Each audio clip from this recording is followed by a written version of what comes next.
Manhood, brought to you in part by Solomon's Bespoke. This is Manhood. Thank you for once again joining us as we always endeavor to be better as brothers. And again, we say we don't try to speak on behalf of all men, but we're certainly speaking to all men, all young men, all ladies, to anyone that's willing to listen. And we hope that you do and carry the message forward, because it's always about a positive impact here on this show, Manhood, which is always aiming to be a space of courage. Today's topic, I know I say this each and every time, but it's a big one. It's a big one, you know, and I love to look back at old episodes. So the topic is, what makes you, you? To my right, Johan Seayodike, behavior change consultant. To his right, many may know him, Alex Cassidy, really popular blogger. And to his right, Keshav Chandradath Singh. Got it. Producer, singer, and so many other hats that he wears here today. But here today, gentlemen, we're all men. We're all men with our own issues, hang-ups, positives, characteristics, and really trying to dig deep into what makes you, you, as in what makes us unique, not just as Trinis, not just as particular races, you know, as I look through, here we have red, white, black, all encompassing, I'm representing part, I have Chinese in me as well. So, there's a full representation here, every creed and race. But what makes you, you, so that we're really trying to get a sense of the pride that we should feel, that no matter what, being unique is a plus, and how do we scream that to the world? Well, I'll start with, let's go with just the obvious first. The obvious is none of us are the same, just by default. Even if we were all the same race, just by default, we are not the same. So there are inherently things that make us unique.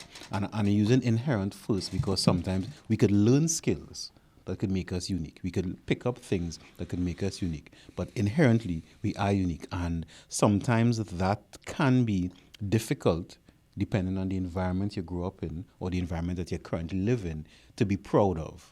Because let's just say if inherently you are a certain race and people where you live have a certain stereotype about that race, then it's not much you could do about it. But that's who you are inherently. And then maybe if you grew up in a certain religion, you may be still the same race. People may look at you differently. So it depends on the situation. It may take a little more effort to be proud of who you are. But, when we talk about unique, just to clarify, we're not talking about being a unique jackass, right? So where you find a lot of people who want to stand out, and certain people may, apart from stand out, some people may be trying to, in doing. It's one of those lives, to me, oxymorons. If people are trying to stand out or really trying to fit in because they're trying to be seen or they want to be liked, and therefore standing out somehow makes people feel that, I'm gonna get some sort of appeal. But even during this show, guys, we've realized that no matter how unique someone thinks that their issue is, or problems or things that they're facing, there are hundreds of thousands of other persons there who are going, I could identify with that. You resonate with it. And resonate with it, which means you're not really unique in what you're facing through life. And what we try to do as a space of courage is to be able to say, hey, we see you.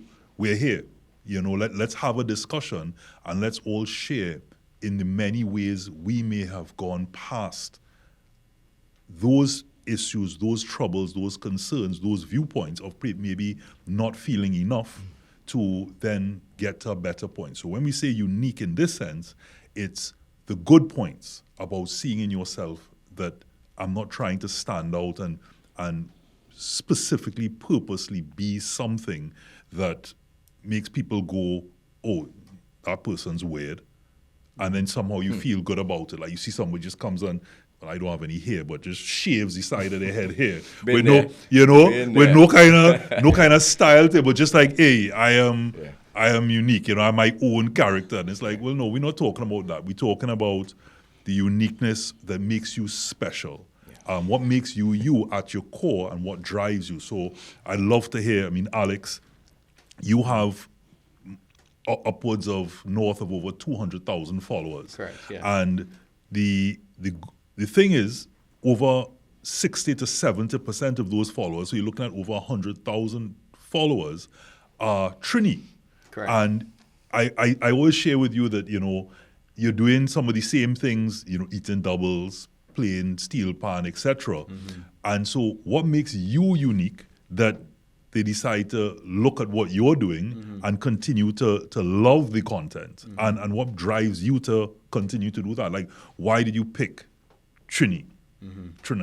Well, the reason I picked Trinidad was really, my stepdad brought me here from a young age, from 7 years old, and I've been coming back and forth and seeing the differences between Trinidad and England. I just fell in love with the place, the way of life here, and as I started getting older, I started going out, enjoying myself, drinking a little punch and all of that type of stuff, and started to enjoy the lifestyle, and then I started doing the content, and it really resonated with Trinis. I didn't even know Trinis watched TikTok, for instance, and I think I stood out to everyone else because, one, there's not any young British content creators that are of white background, and also the obvious thing, I'm ginger too, so I stand out like a sore thumb. I can't go anywhere, and you could see me halfway across the street, and it was always the same. Even in my school in England, like, there was no gingers in school. It might be like one or two gingers. So I've always stood out from a young age. Like, I've always been easy to spot because of my hair.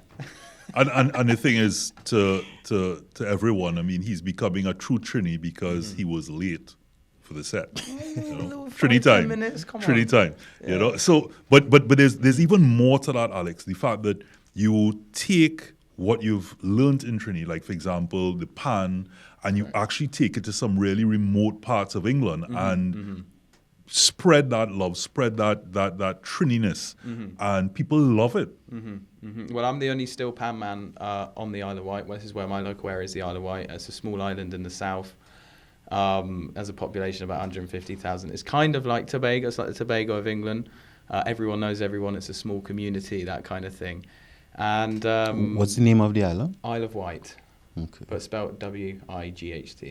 But there was no steel pan man there, and I said, I need to learn the pan and I'll take over the place, And it's really nice to be able to spread that culture. Even my stepdad and I, we host an event on the seafront in the summertime, and we play in soca music. And, a lot of the locals, they don't know what they're listening to, but they love it. They can't recite the words, but they'll be dancing. And it's nice to be able to spread that Trini culture into my local area. It's a predominantly white area. It's about 97% white.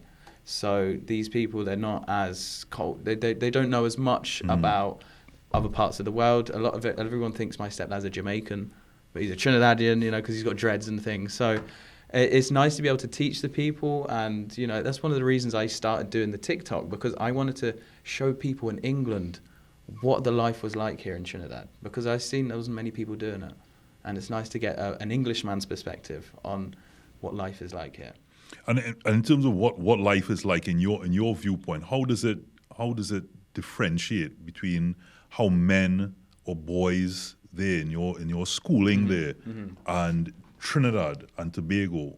How does that, like, what are some of the differences that you've seen? And not all positive, I'm talking about. Well, yeah, there's definitely, it depends. There's positive and negative to all of the things, but I think it is probably more the relaxation of Trinidad. I find is the life is so different compared to, even like we were saying, but with Trini time, you're a little bit late, that people are not as, like, in this fast-paced mentality, and like there doesn't seem to be as much pressure on people.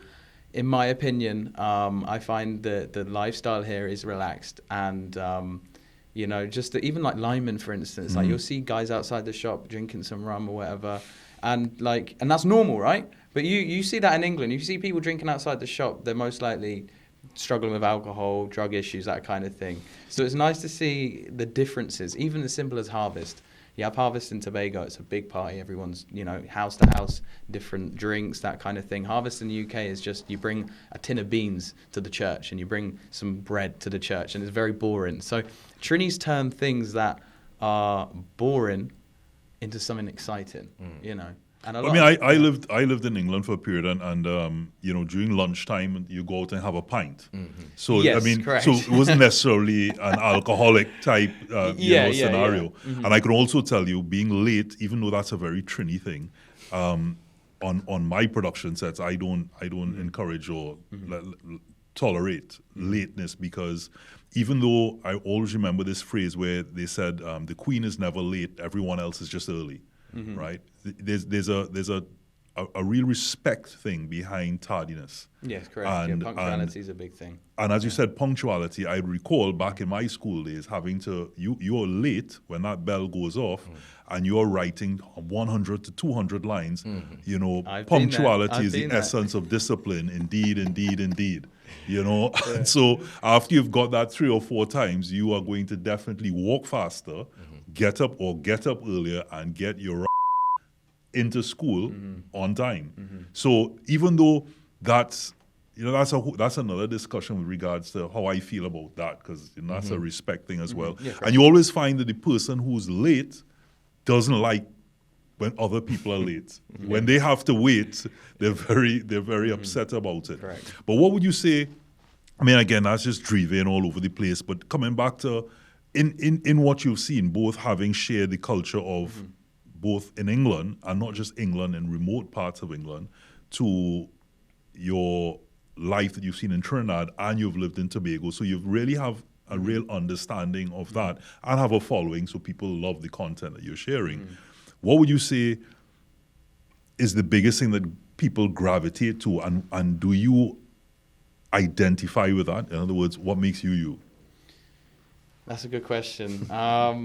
Well, the reason I identify with the Trini culture is just because it's grown on me so much, from like the cooking and how the culture is and how the vibes is here, and it's infectious, you know. And it's like I'll even sometimes be talking to myself in a Trini accent. Sometimes I'll be like, "Boy, I telling you, boy, these people, boy, you're real wicked, boy," you know, something like that. So I just I don't know why, but it's like I resonate so much with Trinidad, and I sometimes feel a little disconnect to England because of that.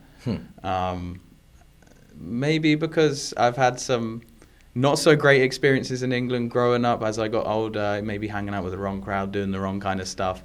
Sometimes when I go back to England, I'm reminded about these kind of dark past. So when I come here, it's like I can just open my mind up and feel free. And you know, when I started coming here, it's like I feel like I could reinvent myself into someone different.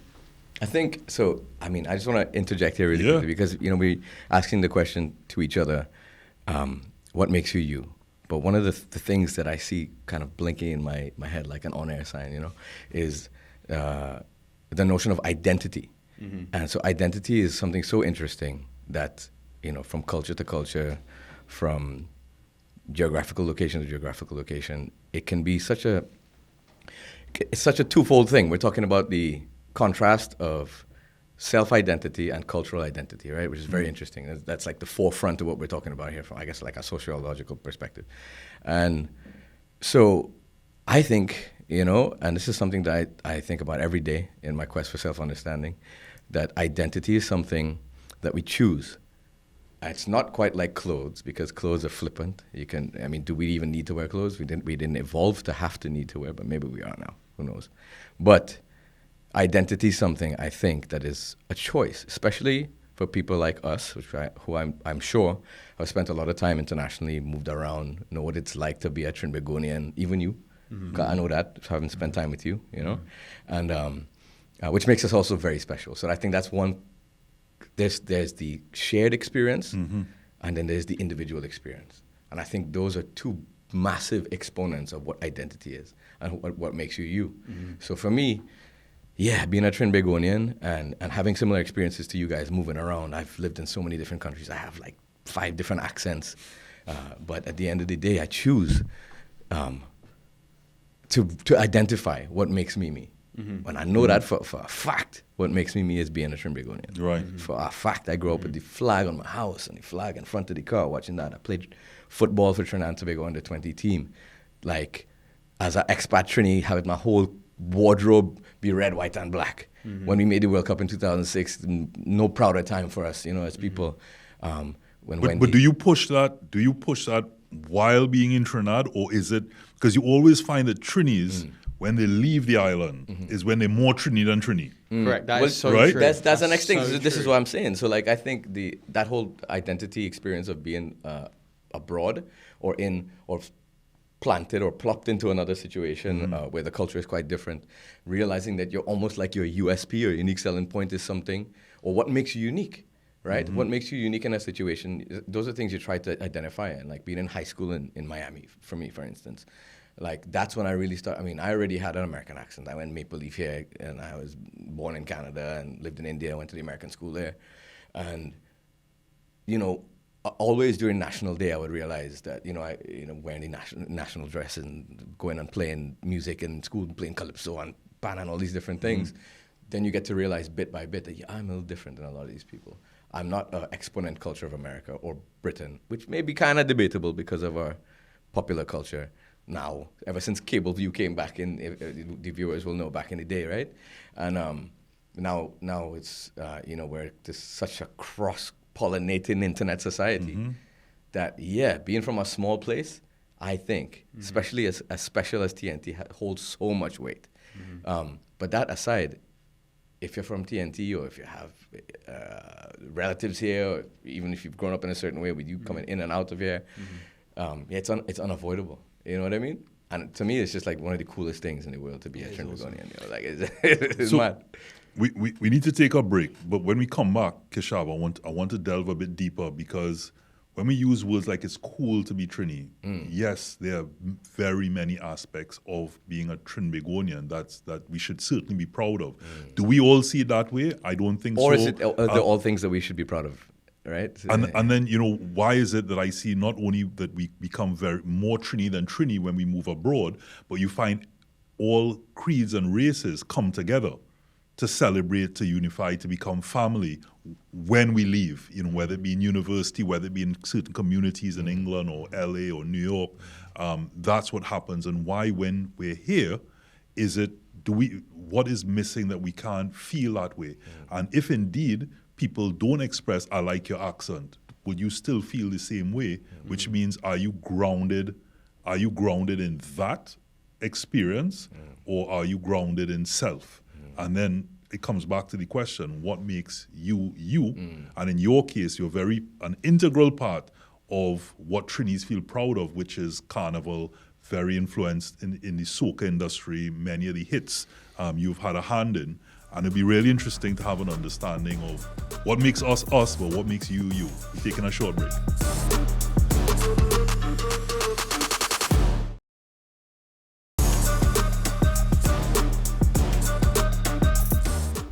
Welcome back, everybody. This is Manhood, and we're talking about what makes you you. Rob, so you asked me that question, right? Remind me? Yeah, so, a lot of times Trinis, there's a lot to be proud of. And I asked the question, when we do that, are we identifying with the fact that, okay, while people are saying good things, we're identifying with that as a community and as a part of that community and become more Trini than Trini? But I'm asking, if that was removed in a certain circumstance, would we still feel the same way? And therefore, are we grounded in what it means to be something that, you were born here or raised as? What makes you connected to that? And therefore, in essence, what makes you you to continue doing what you're doing? Well, this is it. People wrestle with identity so much, right? But yeah, it's cool to be a Trini, which we were talking about before. Inevitably, we have so many pluses and superlatives, I guess you want to call it, right? From the way we talk to the music and the style and influence on the region and all these kind of things that are comparative advantage things. But besides that, as you say, to me, we cannot be proud of every aspect of what it means to be a Trinbagonian, because there's certain things that inevitably, we're still trying to get better at, with any society, right? The way that we, as men, because I'm seeing the word that, manhood and male symbol, and it's a reminder that, okay, what does it mean to be a Trinbagonian man, or what does it mean to be a man in general, which are, okay, we all have the shared experience of being a man. What does it mean to you? Man, it's something that I think about often with regards to self-understanding. And so for me, I can only speak from my perspective, and self-understanding is a constant quest, man. So what it means to be a man to me is to be myself more than anything else, and grounding is a key. More than any other thing, adornment right? I call it like adornment of your spirit, right? Whether it's like wearing flashy, artful clothes or having a certain style or whatever, or presenting yourself in a certain way, or even fitting a mold of being an alpha or a beta, which a lot of people are kind of obsessed with these But days. what is yourself? Because you said what it means to be myself. Means that's what you said. It's an evolving, constantly evolving lesson to me. You. Like, what does it mean to be you? I want to hear what makes Keshav unique. Right. Well, hey, my experience is unique to me, of course. I think my travel and being able to be the observer of the identity of being Trinbagonian, being a man, of course, which is what we're talking about, but doing this in different places and seeing different influences act in their own unique kind of ways, whether it's like people from the Far East or in India, which is it's another part of my identity because my mom was from there and I lived there. All these things can get a little bit confusing, right? I mean, I will. Why it will get confused? Well, because I'll bring it to a particular point of focus where I've grown up in a few different places, thankfully, because of my father's position and his job as being a Trinidad and Tobago ambassador and high commissioner. Moved around a lot, went to international schools, picked up different accents, different ways of thinking. I think in Spanish sometimes. I think in different ways, different cultures. Sometimes my hand goes like this because my dad's driver was Italian, Argentine. These different things that only as I mature, I identify as just being another part of who I am. But as I was going to say, and you asked the question, right? What can make it confusing? And being in like a playground or being on the football team and like you see that commonality and being part of one particular type of format style. We do this thing this particular way. It was where we had this a certain way. It was where certain things, like even back in the days with the one leg and the LL style and all these different things. So it could be confusing in a sense for the person trying to digest who you are, because they're like, where are you from, man? You know? Are you Indian? Are you Trini? Like, are you American? Ting. And so in adolescent and pre-adolescent stages, that can appear to be confusing. But for me, like, I do business. I will talk in, like, my 5 different accents. I will make a piece of creation, or whether it's music or a song that I'm singing in whatever style that I feel is fit for me. And to me, once I feel satisfied this is something that represents me the best, then that's okay for me. And then if you like it, you like it. If you don't like it, you don't like it. So that, for me, now it's a very simple thing. But it used to be kind of confusing as a kid, where it's like, what is my identity? You seek it a bit. I guess, a lot. Okay, I like that. Is that what is satisfying to me, right? Because many times when we're trying to figure out even what identity to assume, usually it's because of the reflection or the reaction of someone else, which of course is a moving goalpost. Because if I'm in a room with 10 people and I try satisfying each one, then I may have to change myself 10 times. And then I wouldn't be satisfied. The thing is, they all may be satisfied, but you yourself wouldn't be satisfied. So I like what you said there, because being yourself, and how you know if you're assuming the identity of what makes you you is if you feel satisfied. Because when we betray ourselves or we do something that is not in alignment with us, it will feel good, It doesn't feel good at all. If you post a video or something that's not really you in the way you want it, it wouldn't feel good. If you create a piece of music and it's just not you, right, or not with your style, it wouldn't feel good. So I agree with that satisfaction. Like validation, right? Sorry. Well, this is what I want to get, I'm glad you used the word validation, because both to Alex and Keshav, speaking, I hear it so often where people say, I'm doing this and I don't really care. They use words, and a lot of times when you say you don't really care, it's quite the opposite. You do care, right? But it's not that it's going to stop you necessarily. Not that it's, but there's an internal drive, whether it be, from a position of trauma or from a position of confidence that your parents may have instilled in you. There's still that people say, like I tell my son all the time when he comes, at one point he didn't do well in school. Well, he thought he didn't do well in a particular area. And he said, I'm so dumb.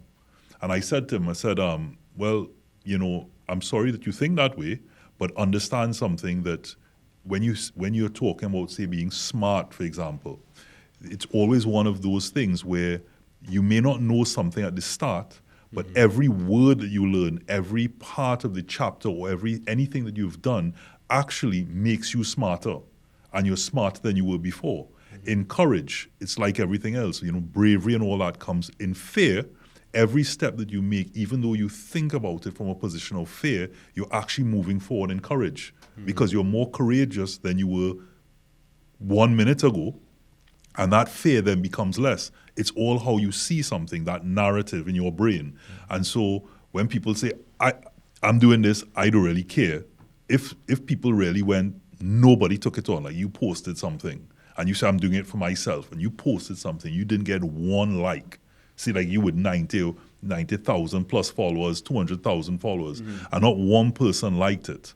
You would, even though you go, I don't care. You do give a your mind. Yeah, because you're like the reason you're putting it out there, no matter what people say, is because you want to share it, and in sharing it, you don't want people to criticize it. Now, social creatures, right? We are social creatures, and it's owning that. Even though you might make yourself believe in a certain way. Like for me, yes, to compel yourself into action, you have to make yourself believe certain things to be able to move one foot in front of the other, I think. But yeah, absolutely, I think you're. I was going to say, I've had validation is important, right? Yeah, for sure. I mean, I've had a similar experience in school, like you're saying with your son with the grades, right? I never did well in school. I used to struggle, and there's a lot of people as well used to struggle trying to, because you've got like how many hundreds of kids trying to do the exact same paperwork. Everyone's minds learns differently. Everyone thinks in a different way. I used to be in the bottom of my class a lot of the time, and I would be in the lower sets, and I would just be like, oh, I don't care. But I did care. But then you kind of get to the point where it's like, whatever, I just get low grades. And then you don't really have that ambition or drive to keep going. And I'm a man, if I don't enjoy something, I'm not going to put my time and effort in. So I was sometimes seen as the dumb kid, but I knew I was smart. It's just, there's just different thought patterns and ways of how people learn. So, some people can get very discouraged because maybe they don't get the right result, they don't get the right likes on their social media page. But sometimes you have to find different pathways to go down. Otherwise, you could if you let that discourage you too much, then you could go down a whole spiral of depression or that kind of thing. And it's perception as well. I mean, for example, I look at. I happen to look back at one of my reports that when I was cleaning out by my mom, and it said talkative. In the report, and that would have been seen then as a negative, and I got loads of lines, and back then, believe it or not, there was capital, the corporal, was it capital or corporal? Licks. Corporal punishment. Corporal, basically licks, yeah? And I look back now and I think, oh, talkative, that's kind of my thing now, I can identify the same thing, coming on the desk, disrupting class, singing in class. I got sent out of class for tapping on the desk. And I was reciting my piano lessons. So that's a common identity. That's a common identity. So when we talk about dumb and all that, it really is a perspective. Yeah. But to sort of come back when we say what makes us, it's identifying that in all of these things that we really do care. And for example, I always remember one of our fastest runners in Trinidad and Tobago, Keston Bledman, would say, again, a matter of perspective. He would go into a lot of these arenas, and of course there might be a very small, if any at all, Trinbagonian support. So he would hear names like, whether it be Di Green or all these other persons, and he would hear them chanting, and all he would hear is his name, his name, his name. No matter how loud they shouted with regards to someone else, his narrative was, hey, they shouting for me. Hey, and he waved to the crowd, and this time the crowd not doing no at that point. But to him, it was how do you position your man, and it drove him. So it's not really a sense of not caring. It's a matter of harnessing what it is to ensure that I believe that I need to be here. I believe in what I'm doing, but it would help if you had that cushion of support. But sometimes people really only when you succeed, then do you get that particular support. But I want specifically to ask you something, Alex, because it's been burning me from the time that you said about your experiences in England and how you've adapted and adopted the Trinbagonian culture. Would you say in conversation that that also comes from a position of trauma where your experiences there have not been, where maybe you've not been seen, and you come to Trinidad and now, you feel that particular, but is there, apart from that, do you feel also a sense of sadness maybe that because you can't say that you immediately just not on England. Do you feel a sense of sadness that you couldn't feel the same way in England? Well, I think during school and stuff, I was never like a popular kid or anything. I never had much as many friends as some of the other people, as well as like during college, I was very reserved, very well, and I wasn't a talkative person. So to be able to come out here and then do what I do and to be kind of respected on a different level has made me grown more. And this is before I did TikTok. This is why I love the Trini culture and Tobagonian culture. Is like people come up and say, "Yeah, man, what's up?" And they would start talking to you straight away. And like it's almost like the ice is always broken. You know, there's never that kind of gap. So I've always felt more able to express myself here. I wouldn't say that it has sadness. I don't have any sadness against it. But it's very interesting. Some people that have been to college with me and then they start watching my videos, they're like, what the hell, that's not Alex, It's a completely different person. And it's not like I've tried to change, it's just I've naturally adapted within the culture here and I just feel like I fitted in. But in England, I never really fit in, per se. I never had... So in the adaptation, would you say that this person that we see is you? Is it that inner child? Is that person that in England they wouldn't have seen it. You wouldn't have seen it, and you couldn't be. I used to when I was at college. I used to be trying to explain to people Tobago, I went on holiday there, blah blah blah. I'd show them photos, and no one could understand. So maybe I'll talk to someone for 10 minutes about it, and they'd be like, "Oh, he's just bragging because he went on holiday or something like that," So I could never really relate to anyone over there. And like I said, growing up in a predominantly white area, I don't know any Trinis where I live. There's none. There's only my stepdad, and that's it. So I've never had anyone to kind of have any relation to, So so I would be interested in topics that no one would be interested in. Everyone wants to talk about they like this band and they like that band. I don't like any of those bands because, I like soca, I like reggae, and no, I couldn't relate to anyone in that sense. So I always kind of felt disconnected from, for instance, when I was in college, I felt so disconnected from everyone in my class. All of the other kids all had similarities and they could have conversations for hours about this person and that one. And I could never. I could just, because I would just never relate to anyone. I just felt like I was in my own bubble and I always had in my mind, I'll just do my own thing. Okay. It's like different campfires, or different watering holes in a sense. And you move from one might not work so well, then you move to another one by whatever stimuli or life path and move. And then it might work a little bit better, or it might not, and you move on to the next one. And that's kind of how I can see the exponent, similarly to myself, what I mean? Okay, yeah, for sure. It's slightly different to you, I guess I can only speak from my experience. I kind of fit into different groups because of the multiplicity of my own identity. So different ones, the popular kids, as well as the kids that nobody was talking to, the ones that you thought would have come and shoot up the school and thing, what I mean? Still my friends just as much as everybody else, the athletes, the non-athletes. But because I was, certain things don't work. Then you move yourself away from it, and then you go ting. Yeah, it's I think circumstances have a lot to do with identity as well. Right? I want you to address that because I also want you to, because we've got to take a break, and I want us to come back, you in particular, because to understand in the topic what makes you you, why do we also, whether consciously or subconsciously, shield that? And not like how Alex stepped out and has now found a place that he can be himself. Not everyone else, have the bravery, but also the circumstances to do that. So, but we take a short break. We'll come back in a little bit.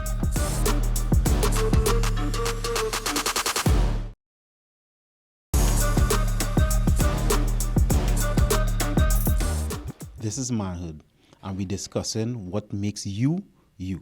So, based on the discussion we're having thus far, now, personality is a dynamic thing. We human beings are dynamic. So therefore, there are a lot of multifaceted things that make up personality, and even the motivations that drive us to assume certain aspects of personality. So when you were speaking before, and Alex, when you were speaking, it reminded me of a school of thought that says no one is actually extrovert or introvert.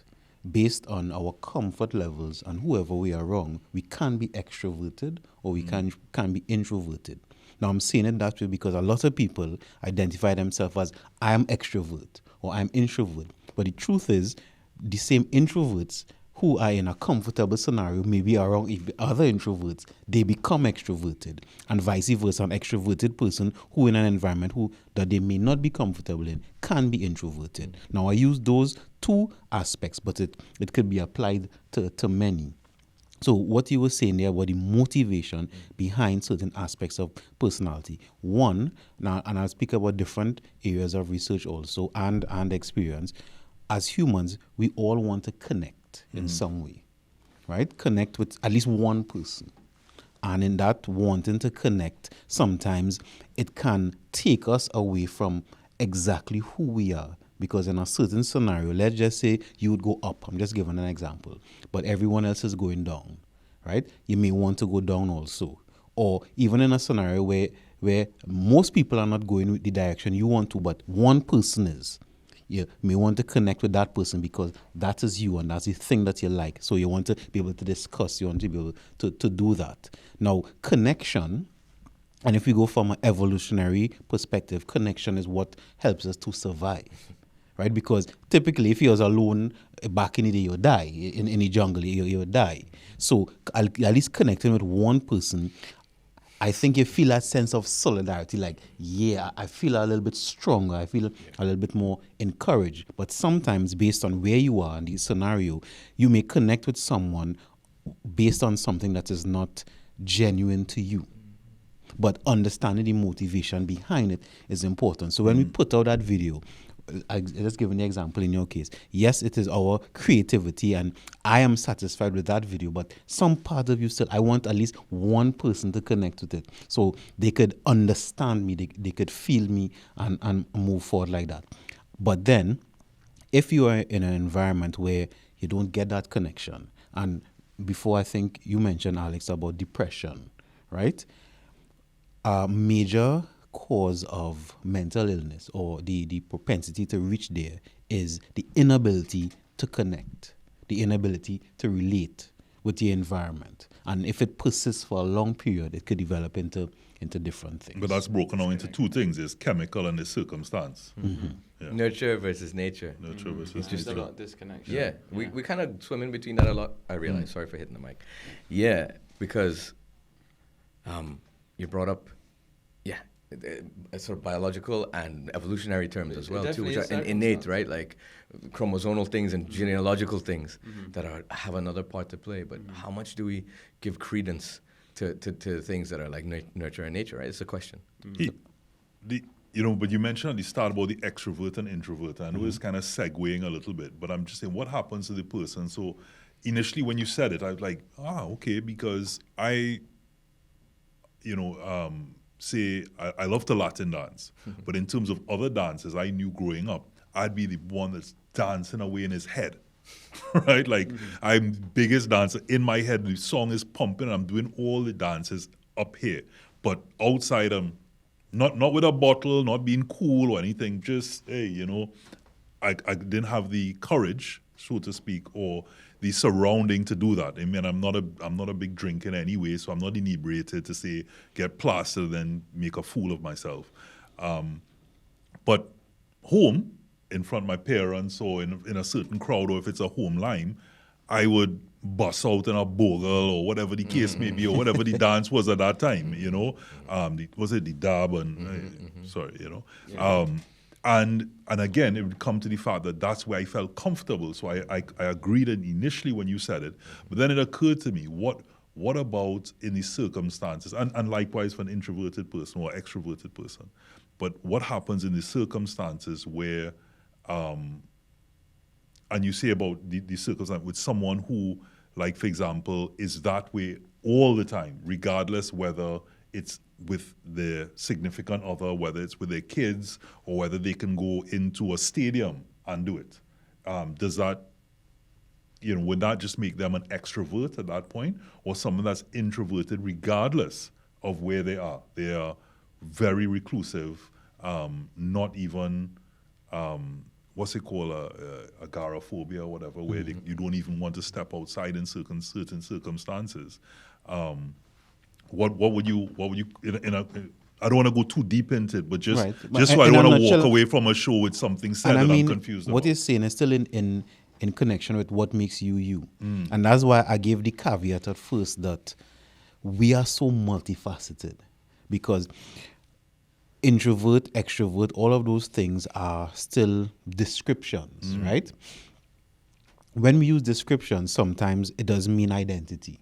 Because we could describe things as much as we want, but it doesn't mean, therefore, that's who you are. Because in this moment, I could be described as acting extrovert, but then sometimes introvert. Then sometimes it could be loud. I mean, that sometimes it could be, we could describe all these things. Circumstantial then. And so that's why I liked what you said before about feeling satisfied. Because even in my personal journey and professional journey, I have been trying to identify, how do you know you're being you, right? This is it. And one factor, and Robert, you mentioned it. To me, a good gauge is the courage that you have, because sometimes we say I'm trying to find myself, I'm trying to get to know myself, and right now my theory is that everybody knows themselves, right? Because I could ask you a question, and based on the choices, you know what you want, but do we always have the courage to do it? And I think courage is the key, because... But courage is also circumstantial. Why because, say that? For example, for me to do something, if you said, jump over on that cliff now, like to get to the other side, right? I would weigh up, what is there for me, and what am I going to take that risk? But if my son is on the other side of that and in trouble, circumstances will make me, without a thought, jump to do that. Because I'm being driven by something. So it's a circumstance. Right. So good. So the third factor, so satisfaction, courage, but also reward. Right? I think I could say this, all human behavior are motivated by reward. Your brain don't give your body energy to do anything unless it could come up with a potential reward for it. So sometimes we even say like someone is lazy. Nobody's lazy. It's either they want to do it or you don't want to do it. No one is busy. It's either I have a choice to do this and I choose not to do that, right? So based on the identity we assume, the things we do, what we do, and sometimes it happens at a microsecond. I analyze, I'm faced with these choices, what is best for me? At least what I think is best for me, or what has the most value, and then I do that. So let's just say in one scenario, having a Trini accent in that moment is what's best for you. Your brain will analyze it immediately and speak Trini. Then our next environment, everyone's speaking, I just say with an American accent, right? Or Jamaica, no. Right, and your brain could scan immediately and do that. Now, sometimes that happens. That could be tiring if you're thinking about it. Pardon? That could be also tiring if you're thinking Yes. about these things, right? Yes. But this is what we were talking about, things being complicated and not complicated. At some point, you realize, well, what's the satiety of it? What's satisfactory? Where's the satisfaction? Where's the point of satisfaction of that? Yes, I'm doing this. Is I guess me. it's subconscious. What do you allow for? Yeah, absolutely. But what do you allow for? What do you? Belief is a hell of a thing. You were talking about with I think it was Jareem or somebody, like an athlete, kind of making sure that they believe. No matter what the circumstances, if Ronaldo's here in Messi chance, he probably turns that in his head to something different, or whatever it is. So where is the point of satisfaction that you could say, well, acceptance is a hell of a thing. Like that's another word related to acceptance, satisfaction, acceptance of what you are, right? Yeah. So this is what we were trying to figure out. It wasn't Jareem Richards, it was Keston Bledman, yeah, but it was sorry. actually J. Hugh Gordon that told me that. J. I Hugh, was just with regards to Di Green.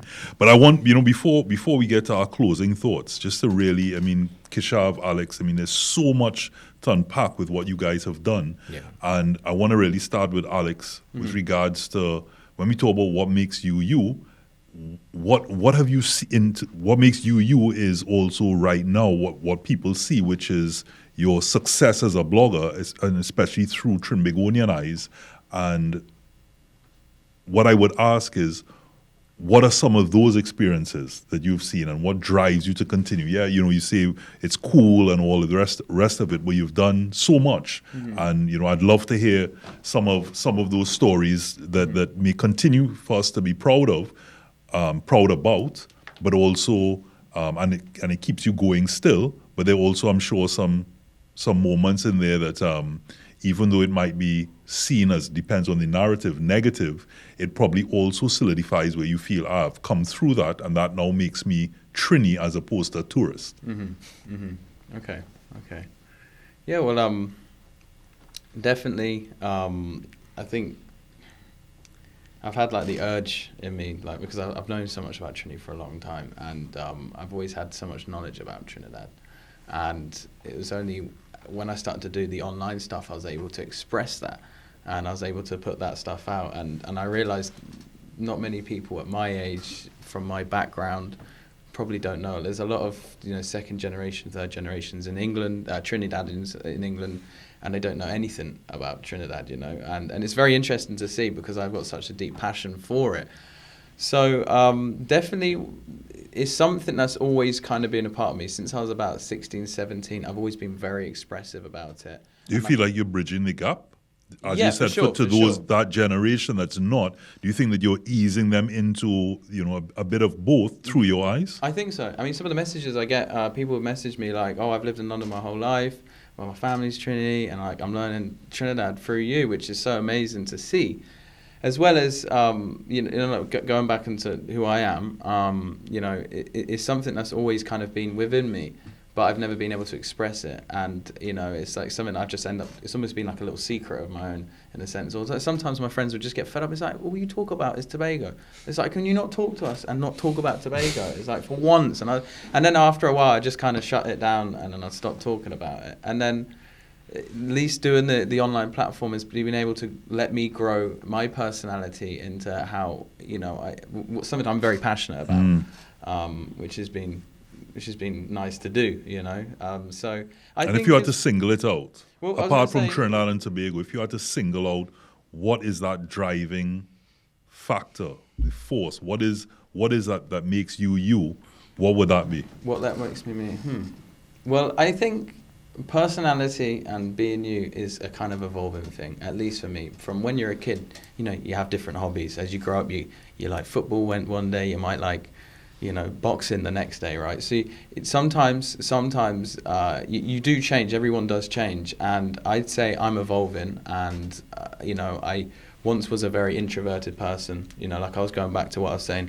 I used to not talk that much in college. I was just a kind of quiet kid. If I was around people, I'd talk, but like I was always reserved, and I wouldn't say anything in class, and I would just keep my head down.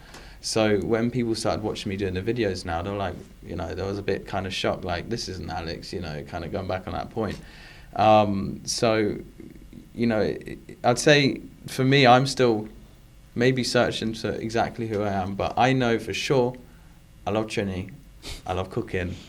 I like to take my little drink. I like carnival, So, Facts. yeah, So yeah. And so, in other words, if it is specifically a drive in you to harness and push and promote and bridge that gap, you really connect with Trinidad and Tobago. So it's not like I could go somewhere else and I want to be a travel blogger. No, I don't travel. People think I travel all over. Yeah. They'd be like, "You was a travel blogger," and I said, "No, I don't travel anywhere. I travel from England to Tobago back to England again. I don't travel nowhere." And Trini plenty. And that's your purpose. And Trini now Trini. too. Yeah. So I'm so I sure- don't even identify. But what's really nice as well is there's such an amazing Trini community inside London. And where I live is in the south of England. I took him to something. Yeah, he took me to some stuff, but like I really never explored I that find much. like you're being a little shady with that some stuff. Nana was not to Yeah. no carnival. Yeah, not Oh, yeah, not to- yeah, oh, yeah. But what I was going to say We linked is- up in the UK. Right. Oh, For the okay. first time, Okay. So where I live in the UK, like I said, it's 97% white, right? And I don't where it's an island too, it's very hard to get off, it's expensive. So it's only this year I started to explore London. And as I was going up to London doing some Trini events with Just Vibes, I was so shocked to see so many Trinidadians in one area outside of Trinidad. And then I realized how passionate they were as well. And like we were going back to before, we were saying, Trinidadians that move away become even more passionate. Super Trini. Super Trini. And Very defensive over Carnival. yeah, and they probably didn't even like Carnival while they were here. Trini But badge on the chest. so that was an amazing experience. And I've been going London back and forth and going to Notting Hill Carnival with Keshav and, you know, experiencing like the whole Trini vibes in London. And, you know, there's some really great corners in London which I didn't know existed. I knew there was a community. I didn't realize the community was that tight and that strong. And Keshav, I mean, like you said, you're connected, Yeah. you know, Notting Hill, Portobello, you know, those environs. And as you would know, Keshav is very big into what drives Carnival, which is soca.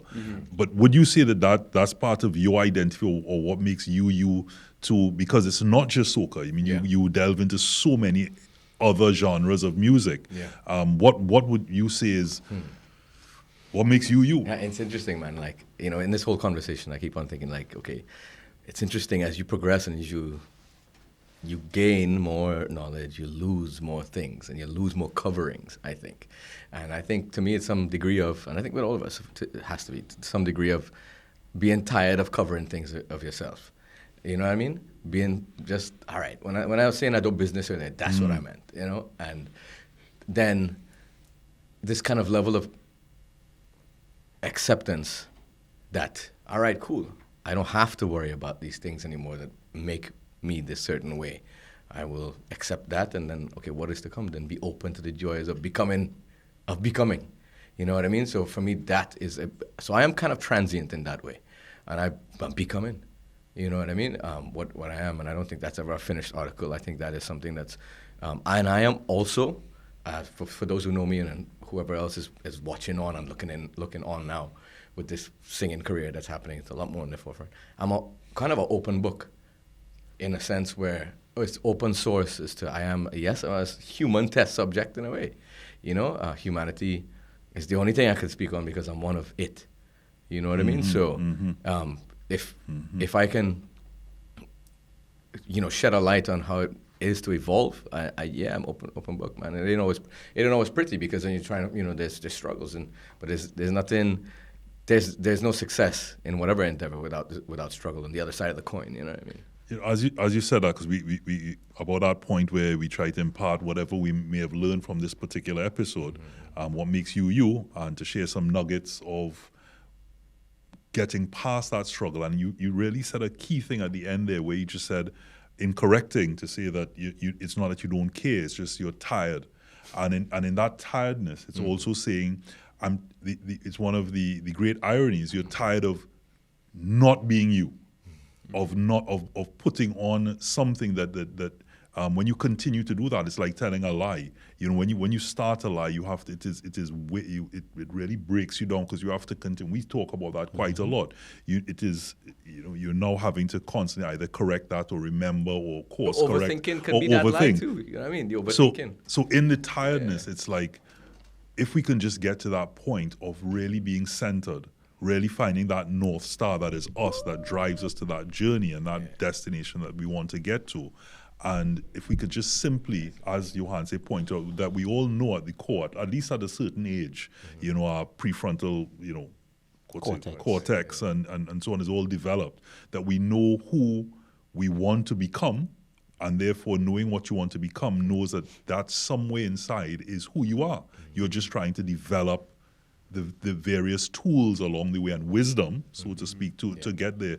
And so I really appreciate that. Like, you know, the tiredness is really just to say, I'm doing all of this and I'm frustrated because I'm just not being me. And if I just explain that quick, what the tiredness is. So every time we lie, and simplifying it quickly, every time we lie, we send a stress signal to our nervous system. So after a while, the nervous system can't handle it. So therefore, you just get fed up. For a lot of people, that's like a midlife crisis at time. Or as we spoke about like a mental breakdown. But think of it like, you know, there's a saying, death by 1,000 cuts. right? Every time we lie, so we're not being ourselves. We forsaking what we really want to do to try to please others, or we adjusting parts of our personality that is not in alignment with us.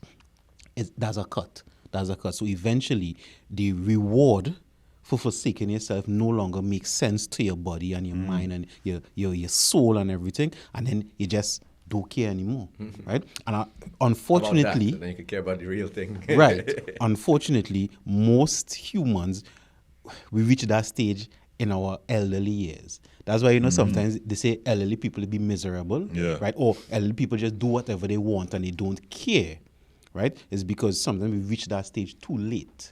But now that we are a little more cognizant of it and we understand that the reward for actually being yourself is a lot more. You get the satisfaction, you get to relate to other people, you get to connect. We could now make efforts to do such. Well, take that into your closing thoughts. Well, my closing thoughts is what makes me, what makes you.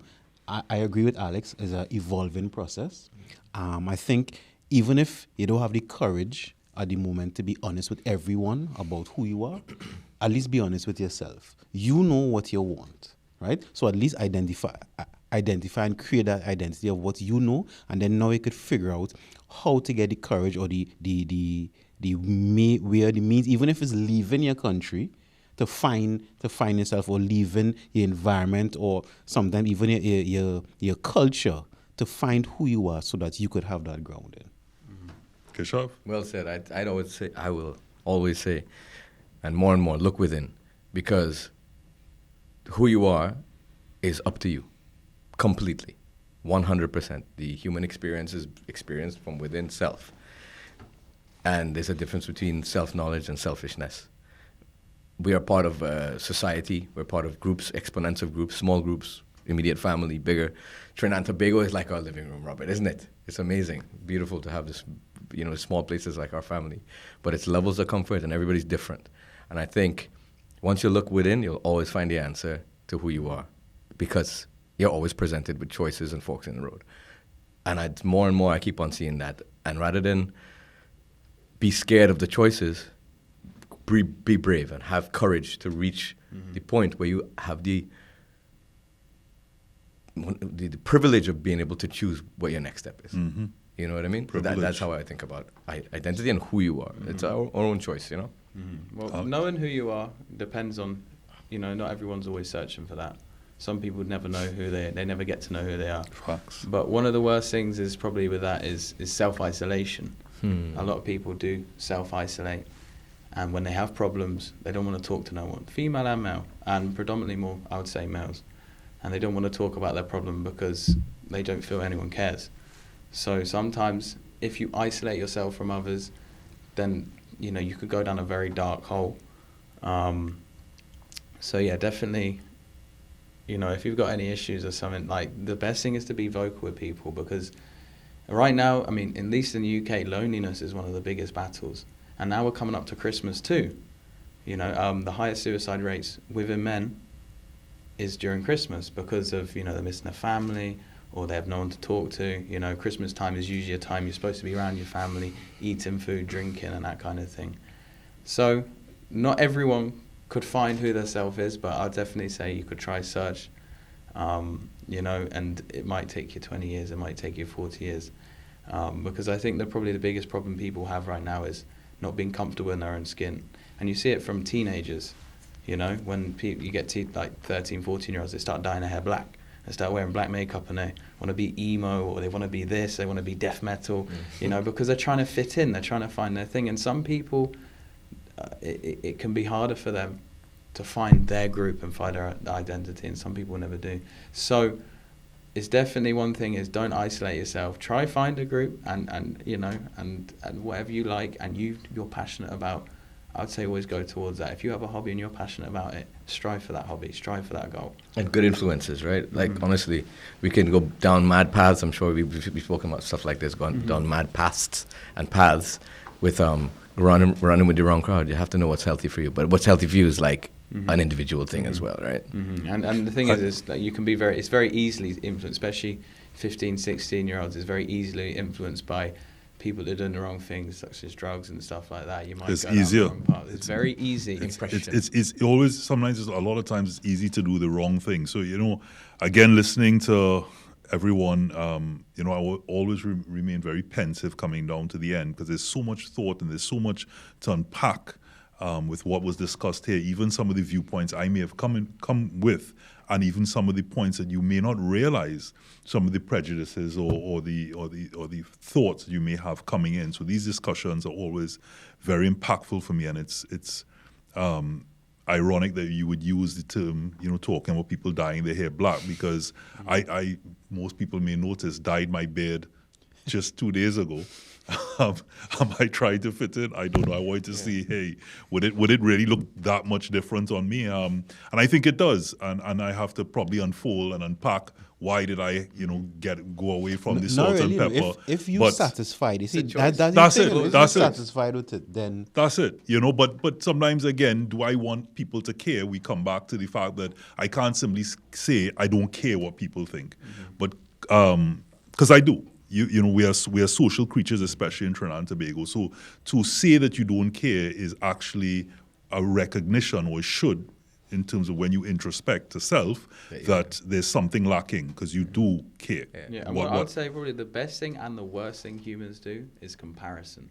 That's it. Comparison. You could, if you're going down like a bad path, you're drinking too much or whatever, you could say, well, this man, he drinks more than me, so I ain't as bad as him. That too, and also comparison to like parental figures, generational comparison as well too, because we are trying to evolve. Not everybody trying to evolve. Some people are trying to do what was done in the previous generations of males in this particular context. That's a whole next thing we didn't talk about. That's a whole next that's the thing. We don't have to do that stuff. At some point, this is national television. We have to. The topic is one of those that it's never closed. It's just really, this is a chapter that we've discussed, but the story still continues. And I think that the stories that we've left, and certainly food for thought that we've left our listeners, viewers, and ourselves, because sometimes when we look back at this, you'd be like, wow. These are a lot of epiphany moments at that particular point. But I'd like to say, just to those out there, and hearing what we've said, as you said, even Alex, sometimes let it be a metamorphosis of sorts. Go into that cocoon, go into that cave, and do some introspection, and really tell yourself, okay, how do I regroup? How do I reposition and determine who I want to be? And what makes me, me. And what makes you, you in the positive sense is what is unique to you. What is your God-given gift? And take that, harness it, and develop it, and put it out there. And if the environment that you're in does not do you justice, does not do well to help you grow, then there's that old saying, if you can't change the people, change the people. So we spoke about what makes you, you. Johanse, Alex, Keshav, always a pleasure. This was Manhood. Manhood, brought to you in part by Solomon's Bespoke.